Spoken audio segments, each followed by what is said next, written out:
araw na kami ay inyong matiwasay na tinuturuan kahit na alam ko minsan sumasumali ang loob ninyo sa amin. Dahil tayo ng mga bagay na di pagkakaunawaan.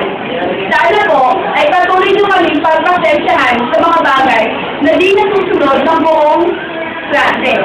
Ma'am, sana dumating ang isang araw tayo at naiisip ko na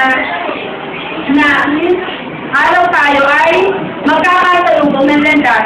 Hindi ko po nalilimutan kung sino si Mrs. Nancy Perez na ang aking nagibang husay na tagapayo. Dito sa mataas na parang nung sa Reformation High School.